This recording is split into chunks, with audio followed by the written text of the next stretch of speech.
ताज्या घडामोडींसाठी स्वानंद न्यूजला सबस्क्राइब करा आणि बेल आयकॉनवर क्लिक करा। कल्याण बदलापूर रेल्वे मार्गात मस्के कुटुंबाची 2 घरं गेली असताना त्यांना एकच घर मिळाले। त्यामुळे त्यांच्यावर रेल्वे प्रशासनाने अन्याय केला असल्याचं मस्के कुटुंबियांचं म्हणणं आहे। कल्याण बदलापूर 3ऱ्या आणि 4थ्या रेल्वे मार्ग प्रकल्पामुळे रेल्वे रुळाला लागून असलेल्या घरांवर MMRDA बुलडोजर फिरवणार आहे। या वस्तीमधील ज्या लोकांची घरं ही नवीन रेल्वे प्रकल्पात जाणार आहेत त्यांना नवीन घराच्या चाव्या देण्यात आल्यात। त्यांना स्थलांतर करण्याचे आदेश हे MMRDA कडून नोटीसद्वारे देण्यात आलाय। परंतु विठ्ठलवाडी रेल्वे रुळाजवळ राहणारे मस्के कुटुंबाची 2 घरं आहेत। या दोन्ही घराची वेगवेगळी टॅक्स पावती आहे। या दोन्ही घरांचा टॅक्स हे दोघंही कुटुंब वर्षानुवर्ष भरत आले।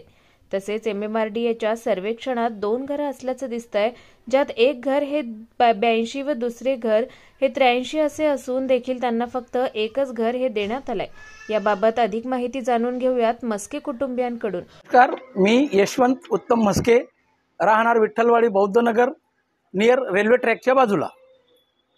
आपली काय समस्या आहे ते सांगा सर। आमची समस्या ही आहे की रेल्वे प्रशासनाने कल्याण बदलापूर रेल्वे मार्गिका 3 व 4चं जे काम चालू केलेलं आहे त्याच्यामध्ये आमच्या घरांचा अडथळा येतो म्हणून आमच्या घराचा सर्वे करून गेलेले आहेत। नोटिसा देऊन गेलेले महिन्याभरापूर्वी। कशाची नोटीस होती? ती नोटीस होती घर खाली करण्याची। ते घर खाली करण्याची नोटीस 1 महिन्यापूर्वी त्यांनी दिलेली आहे। माझी 82 नंबर हा आईच्या नावावर आहे आणि 83 नंबर हा रूम तो माझ्या वडिलांच्या नावावर आहे। 2 घरांच्या टॅक्स पावत्या वेगवेगळ्या असून एक आईच्या नावे आहे, एक वडिलांच्या नावे आहे। मध्ये डिस्टन्स आहे, गल्ली आहे मध्ये येण्या जाण्याची। 82 आणि 83 नंबरला त्या लोकांनी माझे फॅमिली फोटो काढून घेऊन गेलेले आहेत, सर्व काही घेऊन गेलेले आहेत। टॅक्स वेगवेगळे आहेत। फॅमिली फोटो कोणाला काढून गेले 82 साठी? आपल्या सर्वेवाल्यांना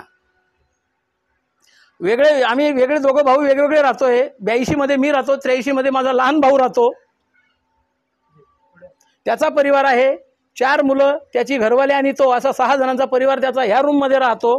आणि ह्या रूममध्ये मी, आई वडील, माझी 4 मुलं आणि बहिणीच्या 3 मुली हे मी इथे सांभाळ करतोय। तरी आम्हाला ज्या वेळेस रूम घेण्याची वेळ आली त्यावेळेस त्यांनी फक्त 82 नंबर हा इश्यू करून फक्त एकच रूम दिला गेलेला आहे। 83 नंबर नवरा बायकोला एकत्र रूम मिळत नाही असा त्यांनी बहाणा करून माझ्या वेगळ्या टॅक्स पावतीचा त्यांनी गैरफायदा घेतलेला आहे। मी सरकारला टॅक्स दरवर्षी 40 वर्षापासून वेगवेगळा टॅक्स भरत आलेलो आहे। आणि घर ज्या वेळेस देण्याची सरकारची पाळी येते त्यावेळेस ते फक्त मला एकच घर देतात। मग हे टॅक्स मी सरकारला भरलेला आहे तो मला त्यांनी व्याजा सकट परत करावा, मला एक घर द्यावं। तुमची प्रशासनाकडे नेमकी काय मागणी आहे? माझी मागणी हीच आहे का जे माझी 2 घर आहेत वेगवेगळ्या टॅक्स पावतीचे, या 2 वेगवेगळ्या पावत्या आहेत, एक आईच्या नावावर आहे आणि एक वडिलांच्या नावावर आहे। तर 2 टॅक्स पावत्या आहेत तर मला 2 रूम मिळालेच पाहिजे। निखिल चव्हाण, स्वानंद मीडिया, उल्हासनगर।